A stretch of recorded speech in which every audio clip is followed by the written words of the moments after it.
A good time of the day, dear colleagues, and today we'll have the next lecture, and it will be about the mood disorders. Speaking about the mood disorders, we have to understand that in the base of all the mood disorders lay the disorders of emotions. Yeah, and emotions, it's responses in the form of subjectively tinctured feelings of an individual, which reflects significance of an acting stimulus or result of his own act for him. It means that if we are talking about the emotions, we are talking about our reactions on the irritant that occurs in the surrounding or in the internal part of the body. Yeah, and these reactions, it means like emotional reactions, say that we have like positive or negative emotions. Speaking about the emotions, we have to say also that they have some specific functions that help us to do or not to do something. First of all, it's reflective function. It means that due to this function, we understand, is this irritant positive or negative? Do we want this or that? Target functioning, it means that due to the emotional reactions, we make specific aims and we go to these aims. Informational function, it means that due to these emotional reactions, we understand specific information. For example, is it interesting for us or is it's boring? Enabling function. We know that emotions of fear, it's the first thing that help us to live in the world. It means that due to this emotional state, we enable doing things that will lead potentially to the death. Regulatory function also regulates our behavior, our interrelations in the social that help us to function better. Reinforces the function. They help to reinforce different functions of our body. Other emotional function, they are switching function. For example, we switch from less interesting objects or phenomena to more interesting. Adaptive function, they help to adapt to the environment, to the situations and help to do it more easily and better. Communicative function. For example, like a few minutes ago, my chief brought one of the patients or one of her patients into my room and asked my opinion towards this lady. And what is the first thing that I have noticed? I have noticed that she has decreased emotions. So this communicative function, it means that due to the emotional reactions, we understand like what do we feel regarding this or that patient. And the protective function, it helps us to protect our psyche, protect our physical state. There are specific stages of the development of the emotions that typically are present in different ages of humans. On the first stage, that is typical for the newborn children, there is the predominance of the instincts and especially self-preservation instincts. It means that, for example, if the child feels warm, if the child acts, in this case, predominantly there will be positive emotions. If the child is wet, for example, cold or hungry, in this case, it will be negative emotions. And it is typical for this stage. And speaking about other stages, we know that stages, they like, for example, emotions that typically are present on the second stage, they will include the first stage. If we are talking about the third stage, it means that the emotions from the second stage will also be present on the third stage. So the second stage, the stage of the organic feelings, processing information from the extra and interoceptors, the emergence of unstable figurative representations of the reality to the experience of meeting a child, for example, dissatisfaction, pleasant, unpleasant, and others. In this case, like Children, they, for example, want to do something. For example, they want this toy, and if they will not get this toy, they will not be happy. Yeah, they will be like sad. For example, they will cry. Or if the child wants to try this specific food, for example, chocolate or chewing gum, and if the child will try the chewing gum, and if the child will like it, the positive emotions will occur. On the third stage, it's typical for from 3-4 years to 12, 14 years old stage of epicurических emotions and organic needs, the coupling of developing emotions with the organic needs. It means children, they feel emotions, for example, when they do things that satisfy or not satisfy the organic needs. For example, if they wear things that are pleasant for them, if they eat things that they like to eat, if they communicate with children that they like, or something like it. And on the fourth stage, it's typical from 12 to 22 years old. We have the stage of mental self-expression, and we can say that it's the stage on which the higher emotions occur, or cortical emotions. In this case, we understand these specific emotions. We understand why are we sad, why are we happy, why we want this or that, and due to these desires, we have like the emotional reactions. So we have the next components of emotional functioning. It's intensity. In this case, we are talking about the strengths and the depths of the emotion, the backgrounds. It's can be positive or negative. All the emotions, depending on the influence on the functioning of our body, they can be divided into two main groups. It's sthenic and asthenic.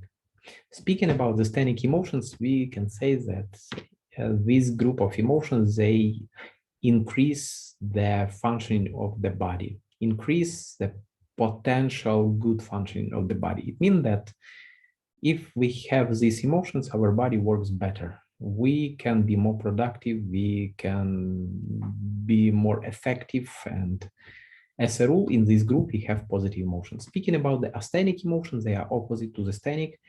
They reduce the vital functions of the body. It means that in this group, the emotions that occur, they as a rule are negative, and they lead to the worse functioning, to the inability to perform the activities better, and they decrease the normal abilities of the person. Speaking about the classification of other emotions depending on the duration and the strength of emotions, we can say that there is emotional state. Another name of emotional state, it's like mood, it's long-term emotional state. Emotional relations, it's feelings, it's attitudes towards surrounding and internal things, and emotional reactions or affects. We will talk about it. Affect, it's as a rule short-term, very strong emotional reaction on the irritants that occur without the real specific reason. So it means that the amount of irritant is not so strong to lead to such a strong emotional reaction. For example, in the affect, we can have like the fear, the anger, the rage, the despair.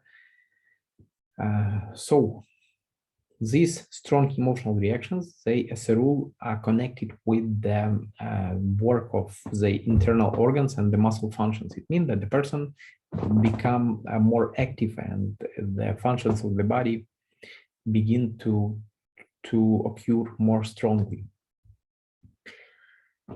Speaking about the physiological effect, we know that in this case, the person still can control the behavior. There is no specific disorders of consciousness, and there is no inhibition of the intellectual activity.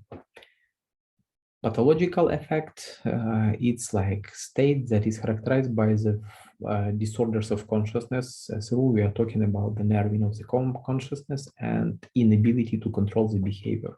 It means that typically people in this pathological affective state, they do things that are not acceptable in the social. For example, they can be aggressive, they can destroy things, they can beat other people, they can do something bad to them. And why do we classify these states? Because speaking about the pathological effect, if the person will do some crime in this state, potentially this person will not go to the prison. So will not go to the prison because the state is caused by the pathological consciousness disorders. If the person did some crime in the physiological effect, in this case, then the person will go to the prison. There are also classification of the emotions depending on the quantitative disorders. In this case, we have the pathological increase of emotions and pathological decrease of emotions. If you're talking about the pathological increase of the emotions, in this case, as a rule, we are talking about the manic disorder. Pathological decrease of emotions, it's the depression. What is mania? We will talk about it in few seconds, but also you have to know that mania can be accompanied with two main states. It's euphoria and moria. If you're talking about the euphoria, in this case, the persistent painful mood enhancement is connected with the motor retardation. It means that the person have very good mood and this person is does not move a lot. The person just enjoy this emotional state. Speaking about the moria, we are talking about the pathological increase of the mood, plus the person have like foolishness, silliness of the behavior. The person behaves like an idiot. So mania and euphoria typically is present in the manic patients. Patient with bipolar disorder. Moria, as a rule, present in people who have organic injuries or the frontal lobe of the brain. Sometimes it's typical in the person who have intoxicated states, and in some cases it can be people who have mania. Depressive state, in this case we are talking about the painful depressed mood or decrease of the mood. It's like opposite to the mania. Hypotonia, it's painful emotional reduction. So we can say that there are main specific symptoms. It's, for example, apathy, it's lack of higher emotions, it's emotional stupidity, emotional empowerment, and the absence of the higher and the lower emotions, emotional monotony, the weakening of the expression of the emotional reactions. It's emotional coldness, it's indifference to the loved ones, and emotional brutalization, the loss of the differentiated emotions. For example, people lose the tact, the empathy, and other specific characteristic of the emotions. The qualitative disorders of emotions, they have specific term, it's parathemias. And in this case, we are talking about the ambivalence, about the inadequacy of the emotions, about the dysthymia, dysphoria, and pathological anxiety. What is ambivalence? We are talking about the state when the patient have duality of the experiences, when the same object is the person at the same time have two opposite feelings. For example, the person feel like he to dance so much that in some cases the person says that I hate dancing because I like it so much. It means that there are two opposite emotions. Well, to understand what is ambivalence is, as for me, is the best example is to think about the people whom you love very much. If you love somebody very much, in this case, you can be controlled by this person. It means that you become dependent from this person. And in the cases, if your loved one person behaves not the way that you like, in this case, you feel these like ambivalent emotions. you like enjoy this person, and in the same situation you are very angry, you hate this person, you want to make some harm to this person. It's like very specific. The inadequacy of emotions, it means that people have inadequate reactions. It means that the reaction is not adequate towards the situation. It means the response does not match the occasion caused by it. For example,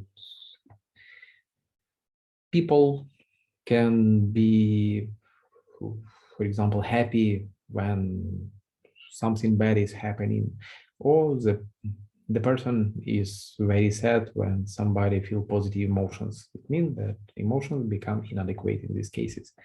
Dysthymia. There is a chronic depressive state. It's mood disorder with the same cognitive and physical problems like depression, but in this case, we are talking about this disorder is more superficial than depressive state. Dysphoria, set evil spirits with the hypersensitivity to external stimuli with the fierce, explosive, prone to the violence.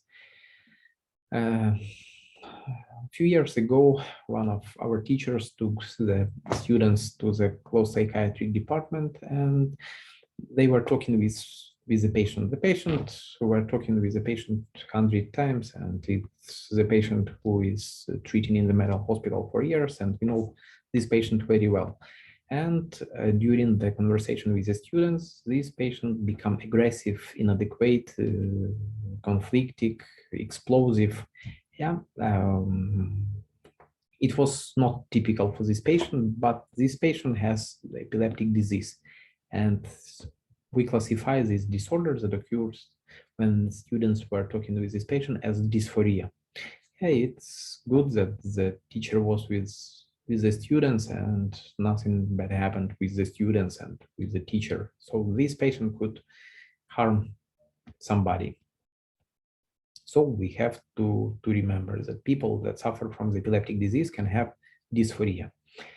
The dysphoria-like symptoms can occur in girls when they have PMS, premenopause or premenses syndrome, like before menses. In some cases, girls have like dysphoria-like symptoms. Also, in the group of parathenias, we have like emotional, pathological anxiety. In this case, we're talking about the long-term experience of the inner discomfort or uncertain content.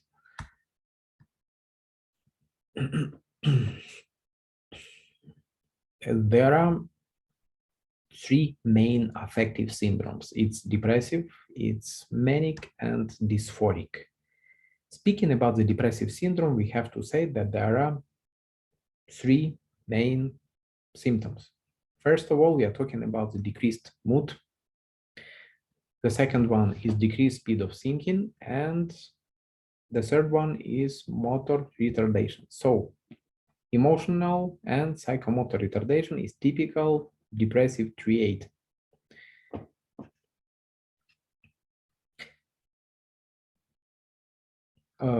People who suffer from the depressive syndrome, typically they have the predominance of the sympathotonic symptoms. And in this case, we are talking about the presence of also three main symptoms that typically present in most of the patients with a depressive disorder. It's protopop of 3-8. In this case, we are talking about the presence of mydriasis, tachycardia, and constipation.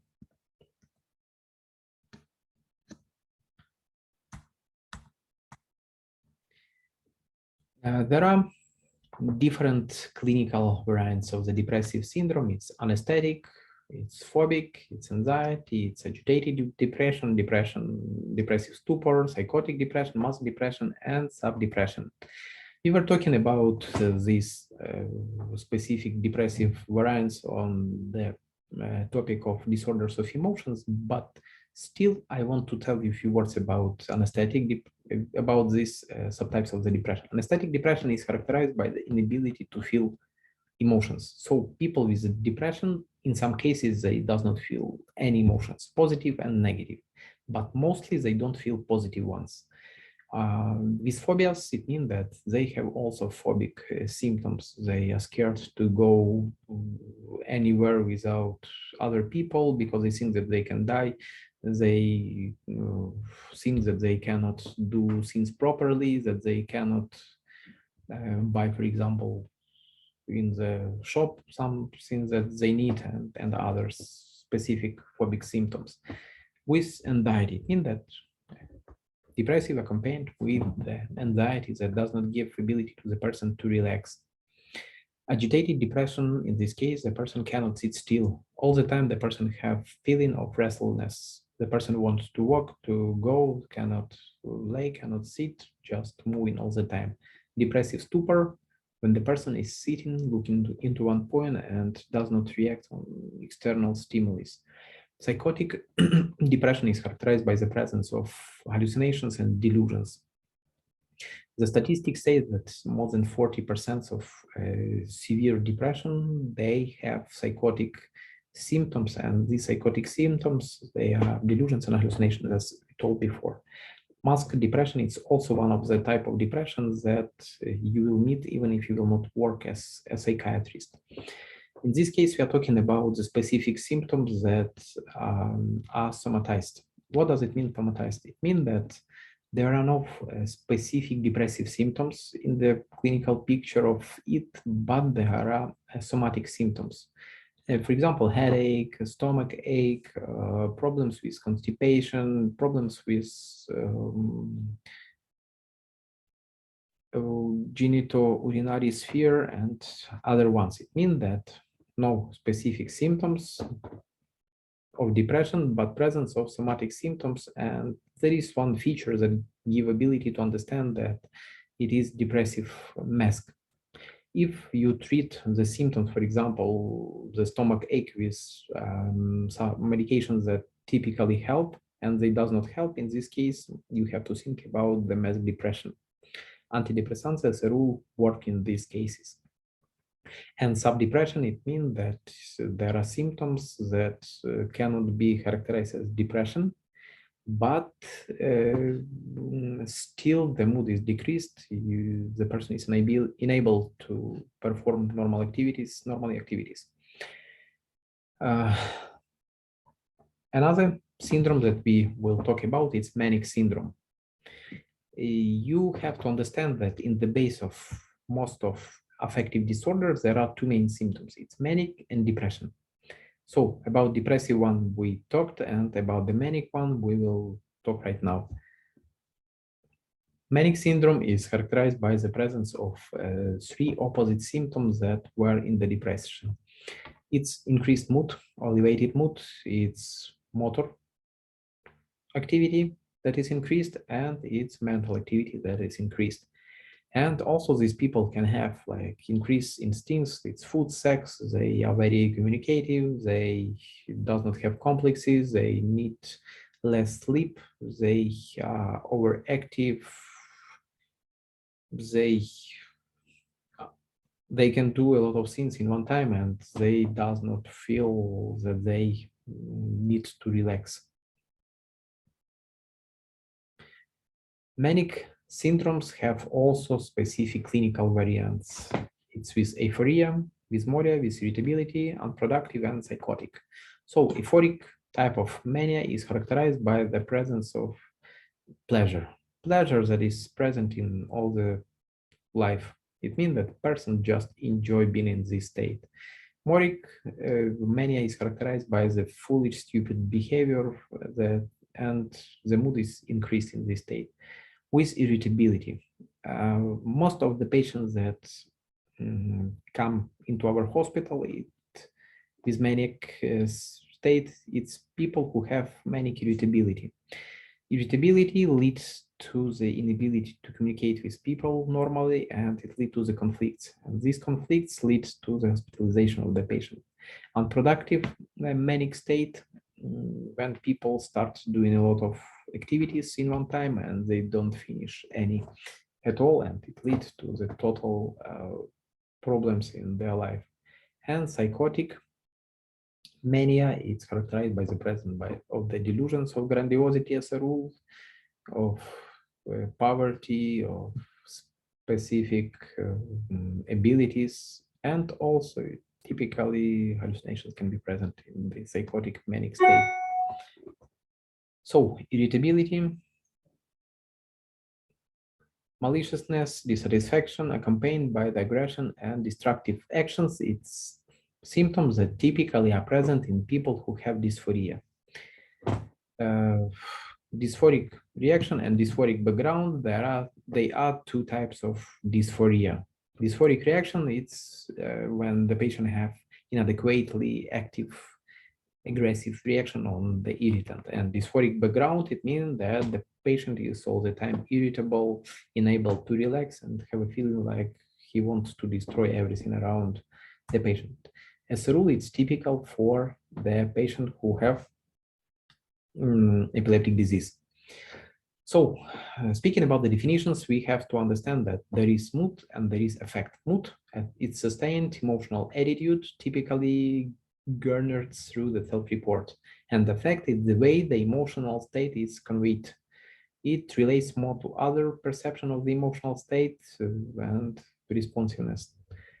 Mood disorders, it's conditions where the mood is primary and the predominant problems.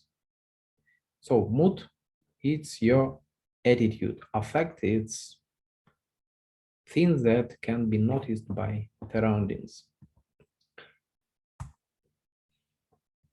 First of all, we will talk about the major depressive disorder because it's one of the main mood disorders.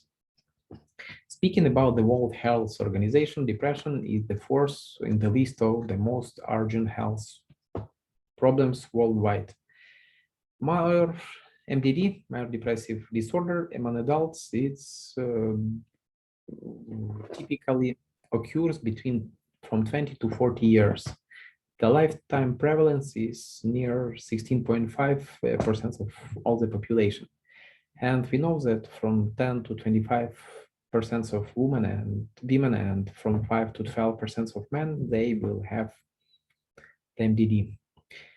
An estimated 120 million people worldwide suffer from the depression.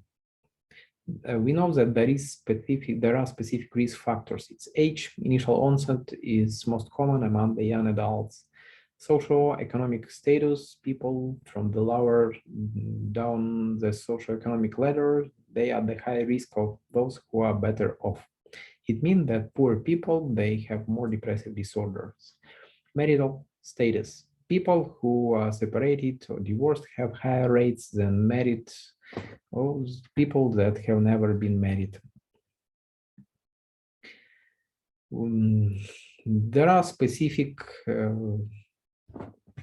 diseases or states that can lead to the depression. It's endocrinological diseases, it's diabetes, it's CV infections, it's neoplasms, cardiovascular diseases, kidney diseases, hepatic, blood serum, central nervous system, and chronic pain. So looking on this statistic, we have to see that central nervous system diseases and chronic pain potentially are in the most high rates of developing of these depressive states. Also, some medications that are used by people, they can lead to the development of the depressive states. It's hypertension drugs, it's calcium channel antagonists, it's corticosteroids, it's gestagens, antiparkinson drugs, psychotropic medications, and anti-neoplasmatic drugs. So looking on this list of medications, we can understand that people in almost all the spheres of the medicine, they potentially can have the medicationally induced depression. We know also that there are some specific organic causes of the depression. For example, neurological ones, it's like stroke, it's Alzheimer's disease, it's dementias, it's Huntington's disease, sclerosis, epilepsy, tumors, endocrine disorders can also lead to the depressive state. In most of the cases, we can see the depression in people who have problems with the thyroid gland. if the person have the hypothyroidism. Metabolic disorders also lead to the depressive states. Infective drug-induced depressions and neoplasmatics. Also, it is known that most of the patients who have tumors and cancer, they have the depressive states. Speaking about the classifications of the diseases, there are two main ones. There are DSM and ICD. Speaking about the ICD, it's International Classification of the Diseases. It is used in the Europe. And DSM, Diagnostical and Statistical Manual, it is used in the US. So as for me, DSM is more interesting for speaking about the depressive disorder and about the most of psychiatric disorders, but they are very similar. So symptoms are almost the same, but there are some specific features. So let's talk about specific symptoms that has to be present if you're talking about the DSM classification. So 5 or more of the following symptoms has to be present more than 2 weeks period and represent a change from the previous functioning. It means that more than 2 weeks and these symptoms lead to the disorders of social functioning. The person has to have at least one of the symptoms. It has to be or decreased mood or loss of interest or pleasure. They are the main symptoms. Also, people have to have the depressed mood. It has to be present nearly every day, most of the day. And this mood has to be present, observed by others. For example, appears a tearful. Speaking about the children and adolescents, it can be not decreased mood, it can be irritable mood. The second symptom that we were talking about, it's markedly diminished interest or pleasure in all or almost all activities, most of the day, nearly every day, as indicated either by the subjective account or observation made by others. Speaking about this decreased interest or pleasure in almost all activities, it means that people are unable to feel positive emotions. They are unable to receive positive things from almost all things that they do. And speaking about the things that motivate us to do or not to do something, it's like emotions. Yeah, if you're talking about the thing that people are unable to perceive positive emotions or to enjoy anything in their life, it means that they will not perform almost all activities. Significant weight loss when the person is not on the diet, or in some cases it can be a weight gain, but it's rarely. We are talking about the change more than 5% of body weight in a month. It can be the insomnia or hypersomnia, and this insomnia or hypersomnia, it has to be present nearly every day. Psychomotor agitation or retardation. Speaking about the depressive trait, we were talking about this symptom, yeah, because it's one of the basic ones. It's in the depressive trait. These people, they are retarded. They cannot move normally. They cannot think normally. They are slowed down. Fatigue or loss of energy. These people all the time have feeling of fatigue. They don't have energy. They cannot perform their normal activities. Feeling of worthlessness or excessive and inappropriate guilt, which may be delusional in some cases. And this symptom is present also nearly every day or every day. Diminished ability to think and concentrate. So cognitive functions, they are also in this group of symptoms that typically present in the depressive patients. Recurrent thought of death.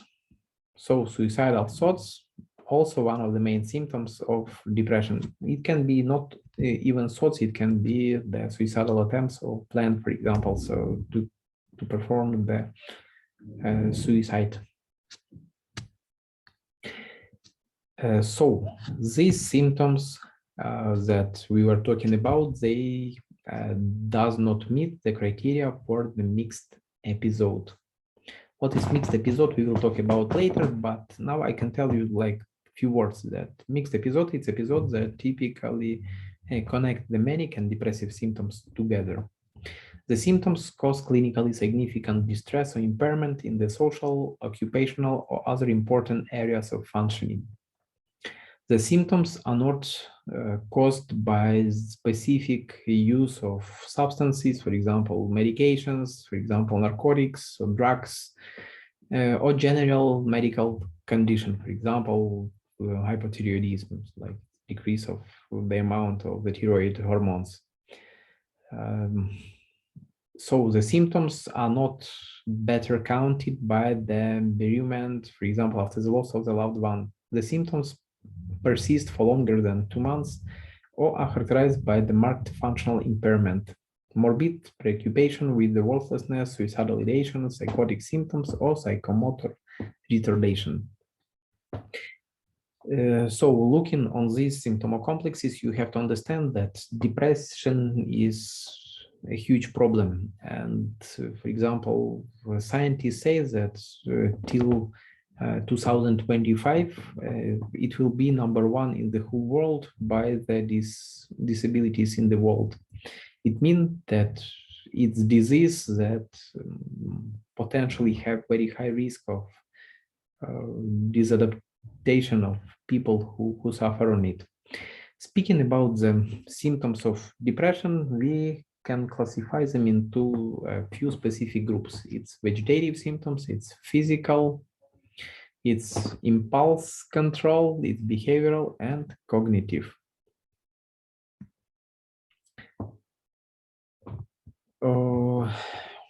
What does it mean, vegetative symptoms? Vegetative symptoms, it means that people have problems with heart beating, problems with nausea, vomiting, palpitation, physical or somatic. It's symptoms that typically are present like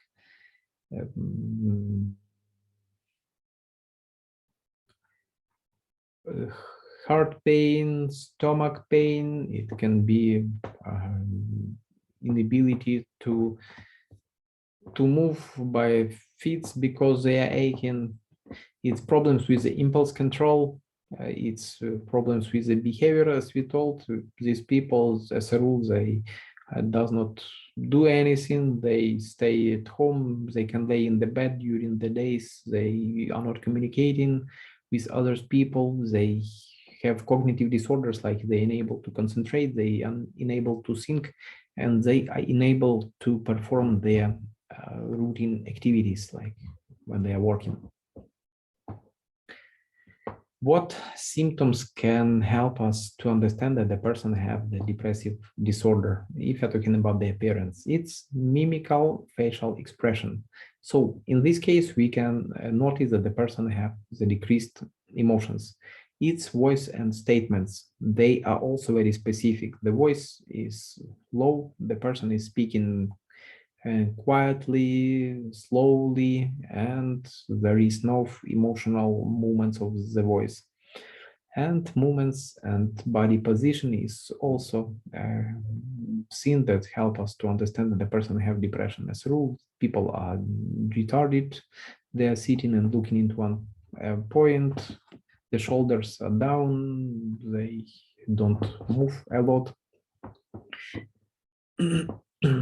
So there are specific complaints that typically are also present in people who have the depressive disorder. And people as a rule say that they have feeling of internal tension, restlessness, anxiety. They say that they isolate themselves from the friends and they don't want to communicate with the friends and sometimes with relatives or with the family.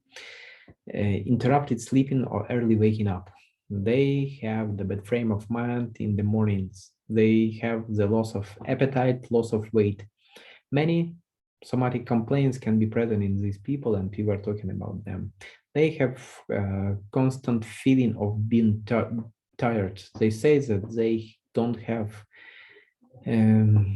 any ability to do things at all. They say that they are tired all the time. They wake up tired, they leave tired, and it's like very difficult for these patients. They have reluctance to everyday work. They say that nothing makes me happy, I don't care about anything. They say that they feel guilty. They lose their life satisfaction, they have their aversion to life, they feeling hopeless, they have thoughts of death. They have problems with the memorizing things, they have difficulties of attention, concentration, reading, and watching TV. Sometimes the patient even have the complaint that they feel uncomfortable and they are unable to speak over the phone or to speak with other people because they cannot understand what is going on during these conversations. There is statistics that say that near 50% of cases they are not diagnosed, and we have to ask why. Why 50% of the patients with a depressive disorder, they are working somewhere, they are suffering in their homes, they are suffering and nobody can help them. If you're talking about the physician, we have to understand that, first of all, it's short time of the consultation. To diagnose the depressive disorder, you have to think about the depression, yeah? Because if the person will come to the physician, the physician is concentrated on the somatic symptoms. Yeah, and exists an opinion that if the patient come to the doctor, it means that the patient for example, if the patient come to the gastroenterologist with the gastrointestinal symptoms, it means that it's gastrointestinal symptoms, but not somatic symptoms of depression.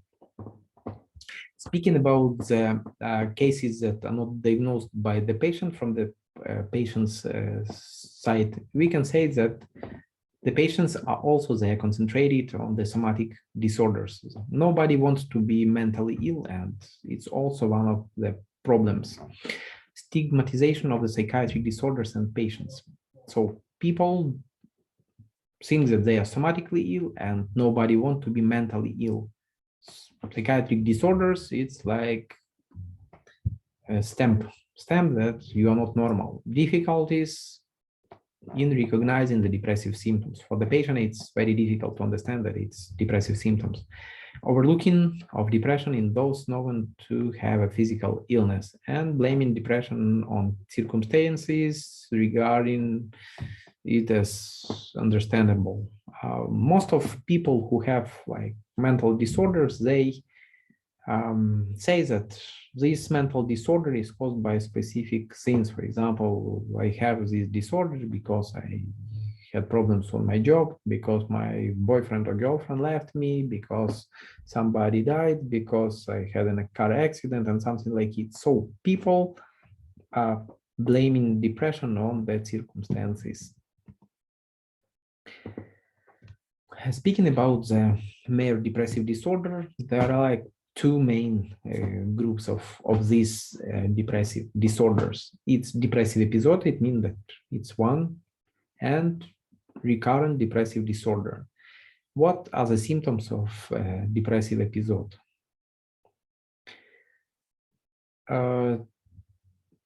Four of the next symptoms should be present if we want to say that it's depressive episode. It's marked loss of interest or pleasure in activities that are normally pleasurable. Lack of emotional reactions to the events or activities that normally produce an emotional response. It's waking in the morning 2 hours or more before the usual time. Depression worse in the morning. It means that people feel better after the noon or in the evening. Objective evidence of marked psychomotor retardation or agitation. Markedly loss of appetite, weight loss, and loss of libido. Also, people that have depressive disorders, they have the mood congruent delusions. It's guilt sinfulness, it's worthlessness, it's poverty, it's failure, it's in some cases even can be the delusions of persecution and terminal somatic illness. Sometimes we meet such patients that believe that they have a tumor of some part of the body and they will die and nothing can help them.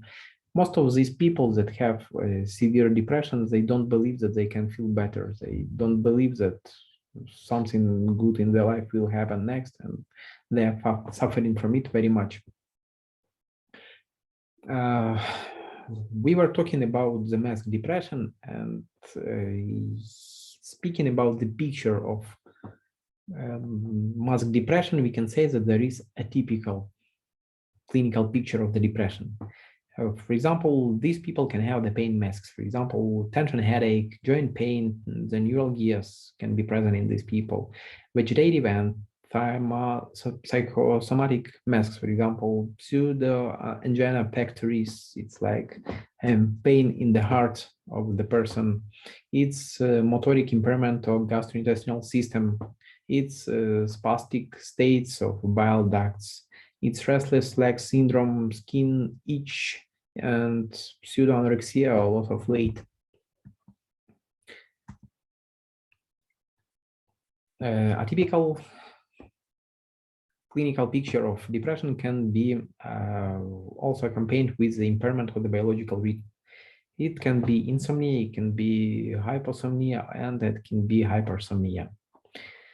Most of the patients, I can tell you from my own experience, that they have the disorders of sleep. They cannot get a sleep, they have awakening during the night, they have terrible nightmares, they wake up early in the morning, and they don't feel like normal after sleep. They feel like aches in all the body, they feel the headache, they feel that it's not enough of the sleep to them. Psychopathological masks. It can be agitation, chronic acute anxiety, it can be compulsions. Compulsions, it's repetitive thoughts that cannot be controlled by the patients.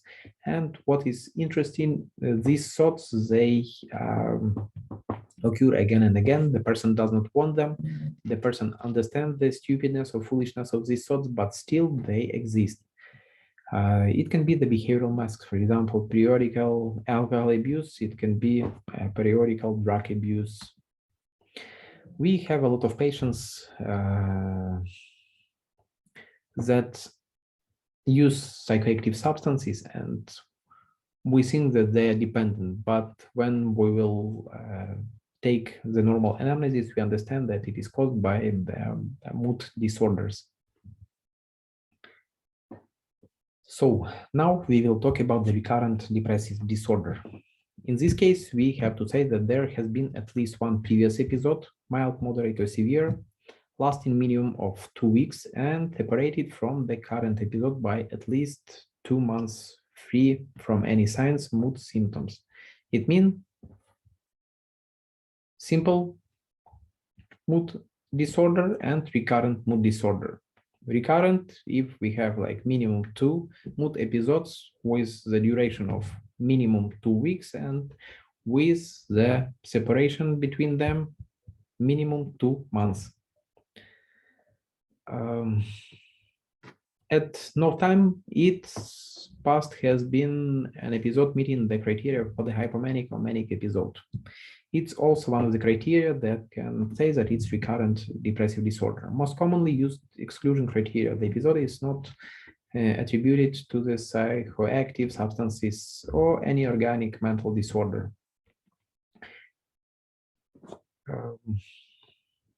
The statistics also say that most of the patients that have recurrent depressive disorders, it's not the patients with recurrent depressive disorder, it's patients with the bipolar disorder. Yeah, but the mania or hypomania, it's not diagnosed.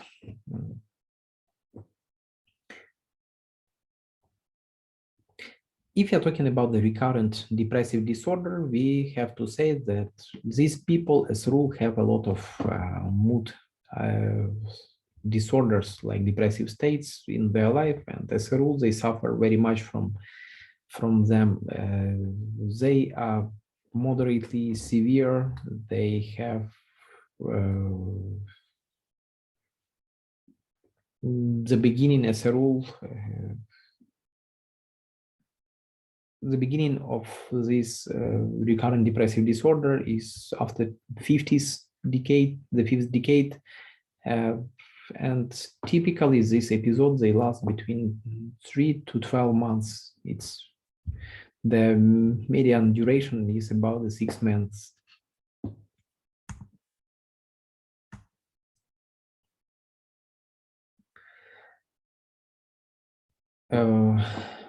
So we know that during the recurrent depressive disorder, the recovery is usually complete between the episodes. The risks that a patient with recurrent depressive disorder will have an episode of mania never disappear completely, but in a minority of the patients may develop the persistent depression, mainly in the old age.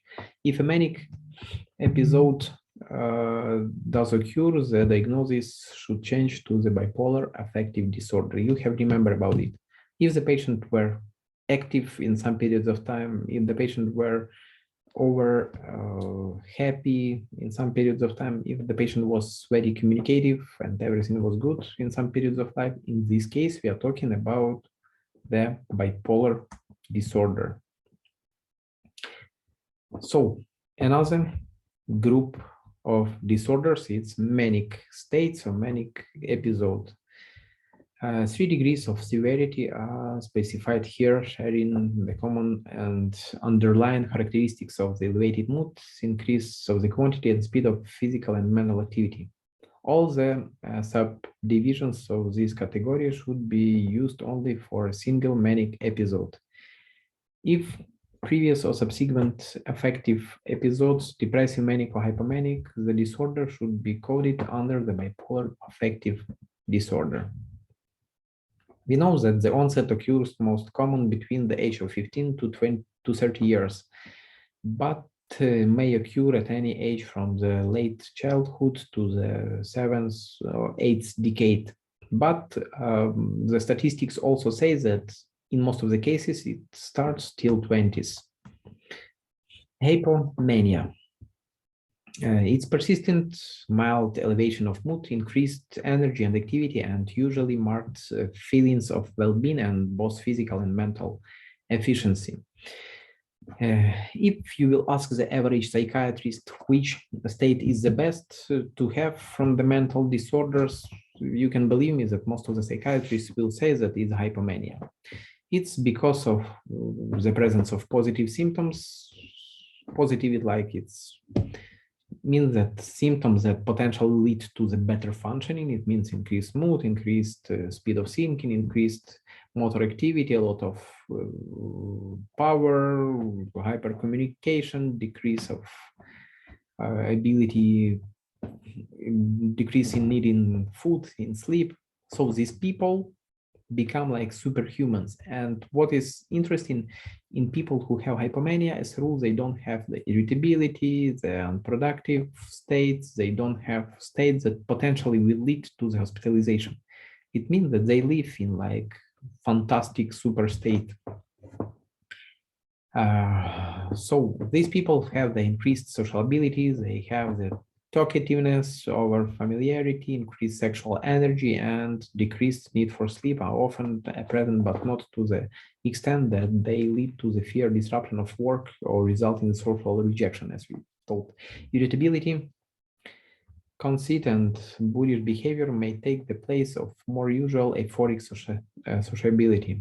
Concentration and attention may be impaired, thus diminishing the ability to settle down to work or relaxation and leisure. But this may not present the appearance of interest in quiet new ventures and activities or mild overspending.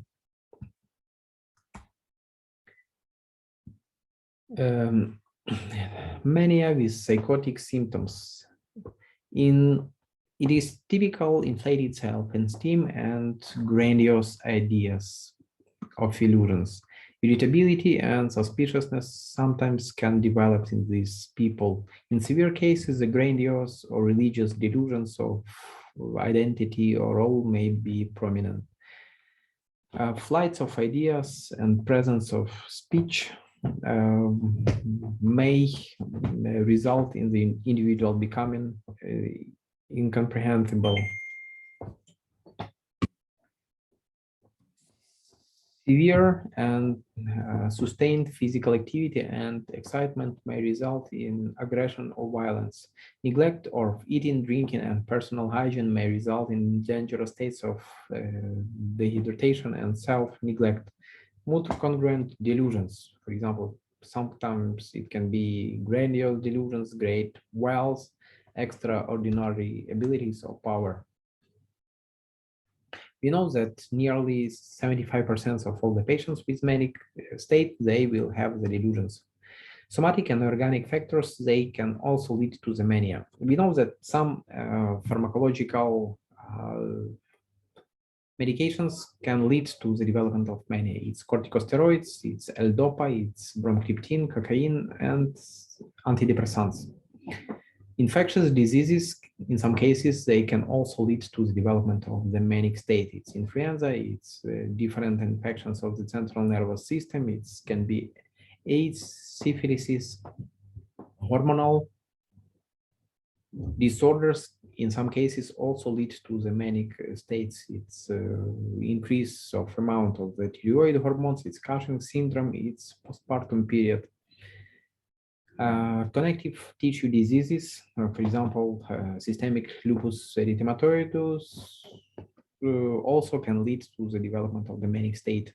Neurological states like multiple sclerosis, the Huntington disease, Wilson's disease, head injuries, epileptic disease, brain tumor, stroke, and migraine, they can lead also to the manic state. And if you know what is depression and what is mania, we have to talk about the bipolar state. Now you will understand this state best of all. So I will repeat things that I told you previously, that nearly 60% that have the recurrent depressive disorder, it means that they have more than one depressive state. They are not depressive patients, they are bipolar patients. And these bipolar patients, they are in the group of depressive because they are not recognized by the doctors. Even good psychiatrists don't recognize such patients. Statistics. Bipolar disorder worldwide prevalence is approximately 3 to 5%, and it can even present in the preschoolers. There are no significant difference among the racial groups in the prevalence of this disorder. It means white, black, Chinese, everybody have the same amount of bipolar disorder. In DSM, it means in the American classification, there are two types of bipolars, bipolar 1 and bipolar 2. So bipolar 1, the prevalence is from 0.4 to 1.6%. It means it's like the real bipolar state with big depressions and manic or hypomanic states. Current estimates of the lifetime prevalence of bipolar 2 disorder is 0.5 of the population, and completed suicide occurs from 10 to 15% of the individuals with the bipolar 1 disorder.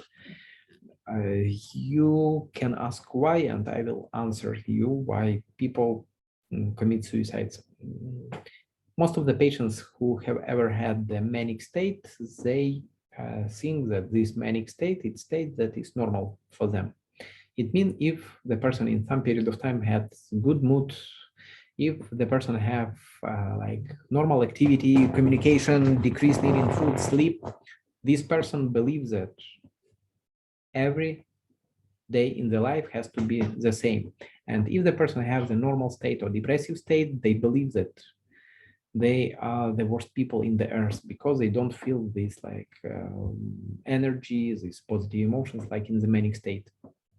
And when the depression occurs, comparing with the manic state, they feel very bad, and it leads to the suicidal activity. So bipolar 1 disorder is characterized by one or more manic episodes or mixed episodes, and often individuals have also had one or more depressive episodes.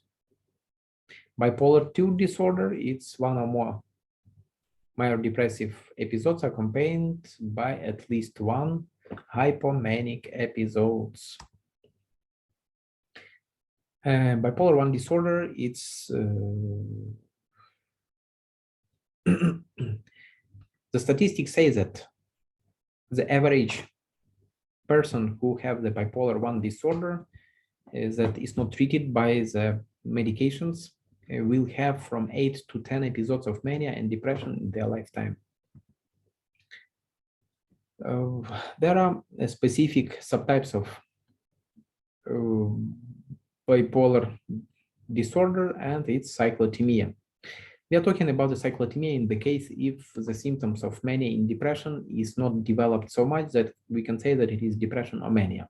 It means that they are low mania and mild depression.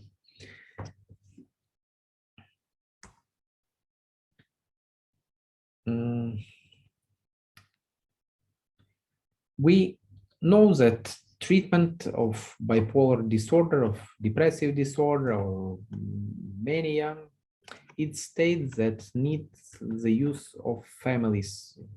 We have to use a family education.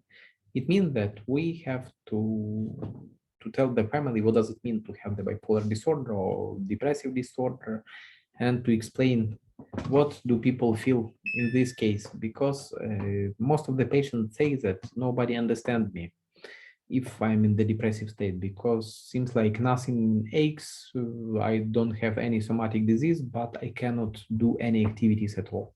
And it leads to the problems with family, with friends, with co-workers, because nobody understands what does it mean to be in the depressive state. And we have also to explain the relatives that, for example, in the manic state, it's not like the patient's real nature, it's like disease. And the patient, for example, waste the money, have sexual contacts, or drink alcohol, or use narcotics, not because he is like the person who is dependent. It's because of the mood state and inability to use a critic. The patient with bipolar disorder should be informed of the diagnosis, the prognosis, the treatment options, and speaking about these treatment options, we have to say that its cause, its duration, its potential side effects. Speaking about the family, they also need to be informed about the next things. The depression is medical illness, not character defect or weakness. Treatments are effective, and we have to explain that there are a lot of options. The aim of treatment is complete total symptoms remission and keeping it up. There is a significant risk of recurrence. 50% of people who have the depressive disorder, they will have another one.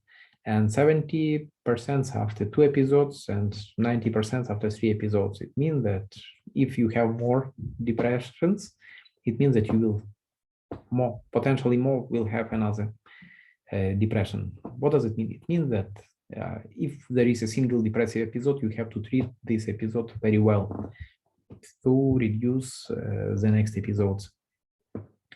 They should be sensitive to early symptoms of recurrence and provide care as quickly as possible.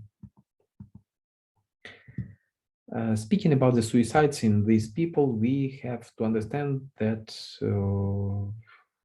the clinician has to evaluate the suicidal intent and lethality, the dynamic means and motivation for suicides, the presence of suicidal plan, the presence of overt suicidal self-destructive behavior, the patient's physiological, cognitive, and affective states, the patient's coping potential, and the patient's epidemiologic risk factors. We know that there are specific factors that will increase the risk of suicide during the mood disorders.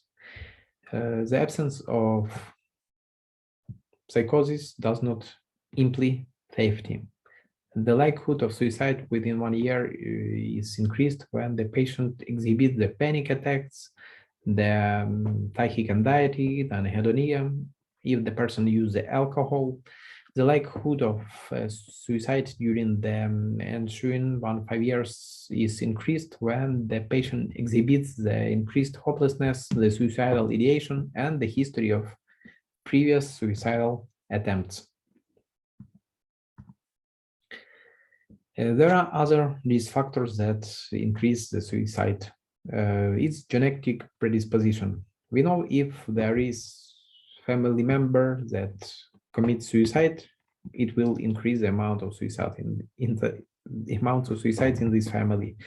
Then neurotransmitters, relations between low concentration of the serotonin metabolite 5-hydroxy indolectin effect in cerebrospinal fluid and increased incidence of attempts completed suicide in psychiatric patients is now known.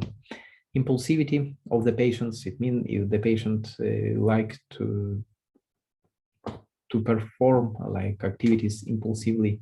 The demographics, males are 3 to 5 times more likely to die by the suicide than females. Elderly Caucasian males have the highest suicidal rates. We know that to reduce the risk of suicide, we have to prevent the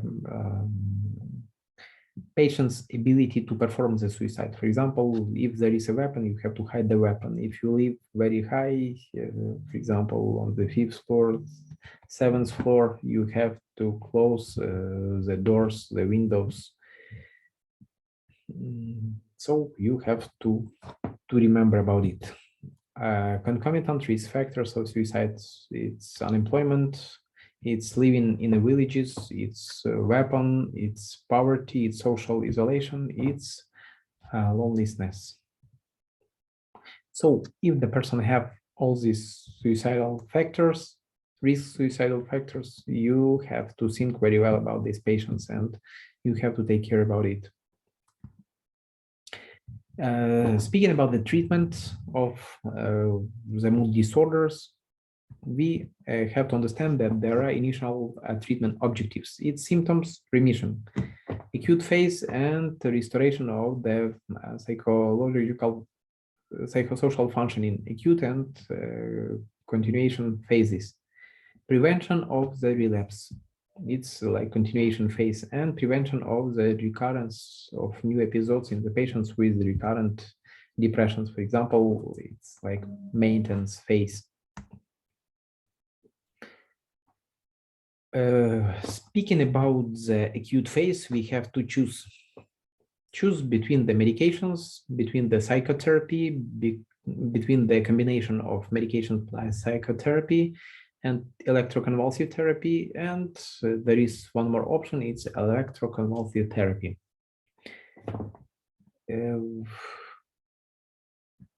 Depression and mania, they have little different types of treatment, and you have to understand if the person have the depressive disorder, it means that the mood is decreased, everything is decreased in the height of the body, and as a rule we use medications that increase activity, mood, power of the patient, and in this group of medications we have antidepressants.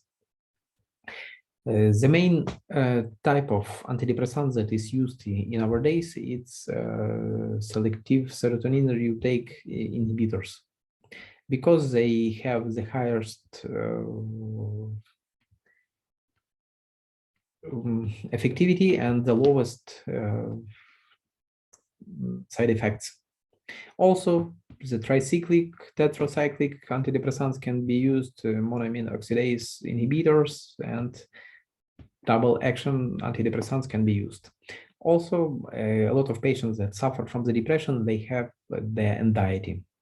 And the anxiolytics can also be used by the doctor. Also, anxiolytics help to increase the sedation of the patient, and it leads to the normalization of the sleep of the patient. As a rule, we use benzodiazepines, and electroconvulsive therapy is also used to treat the depressive disorder. As a rule, it is used in the cases when the medications and psychotherapy is not successful, or if the patient have like contraindications for taking medications. For example, it can be liver disorders, it can be, for example, pregnancy, and in this case, we can use the ECT, electroconvulsive therapy. During the manic state, the patient have opposite symptoms to the depression. Everything is increased: mood, movements, thinking, activity. And in this case, as a rule, we have to use the substances that decrease all these activities. As a rule, most of the recommendations say that we have to use the antipsychotic because another name, it's like depressants of antipsychotics. But speaking about the mania, we have to think all the time about the bipolar disorder, because if the person have depression and mania, in this case, we are talking about the bipolar disorder. And speaking about the problem of bipolar disorder, it's inability to feel normal emotions. It means the patient is depressed or the patient is in the manic, and we have to keep the patient in the normal state. So if the patient have bipolar disorder and in this bipolar disorder it's manic state, the patient has to use the normotimic medications. It means medications that normalize the mood. It means they not decrease it, they not increase it, but normalize. The best medication in this group is lithium. So it is the best one in the whole world, but it has like some specific side effects. It has a negative influence on the kidneys. The valproate can be used, the carbamazepine, the benzodiazepines can be used, and as we told before, antipsychotics. Lithium. So,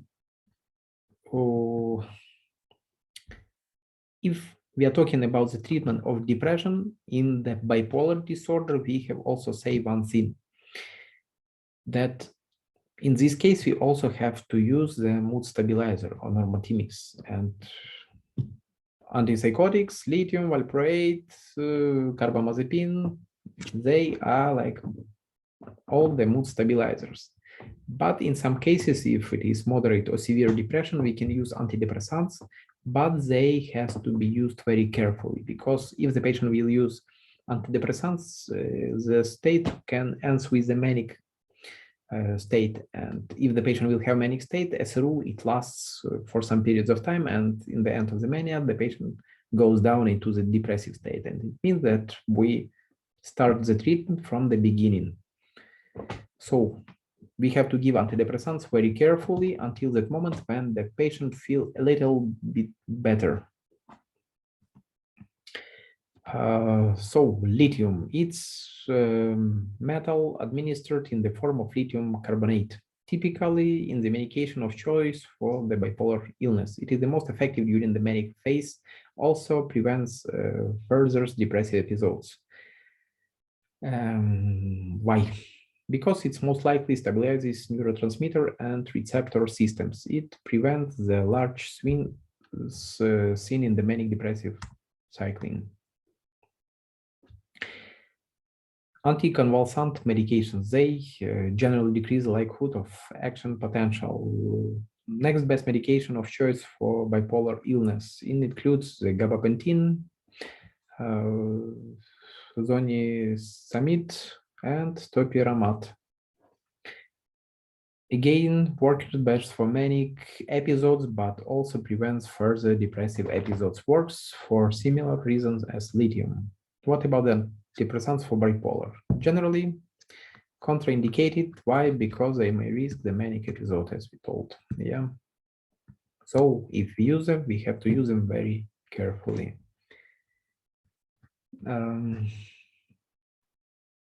Major depressive disorder treatment options. So we use, as I told you previously, selective serotonin reuptake inhibitors, SSRIs, The most widespread medications, it's fluoxetine, it's citalopram, and sertraline and paroxetine.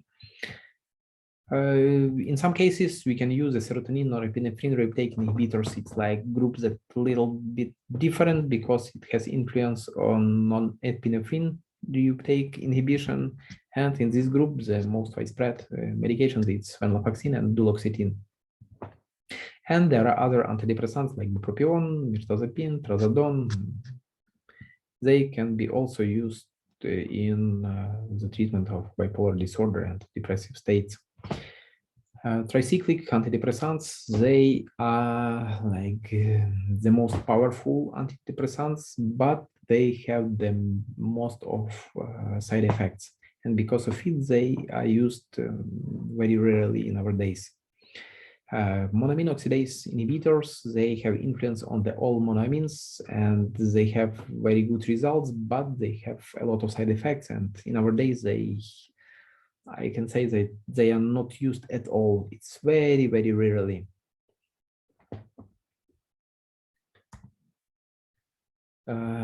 So on this picture, you can see the lady that potentially is manic, yeah, because everything can say that she's manic. She's happy. She wear the colors very specific. Her car is also very sharp when you see it, and kids, like typical vision of the manic patients. This is the last slide. If you saw the movie Men in Black, I hope that you do not forget the material. Do not. Okay, thank you for your attention, and I wish you to have a great day. Bye bye, guys.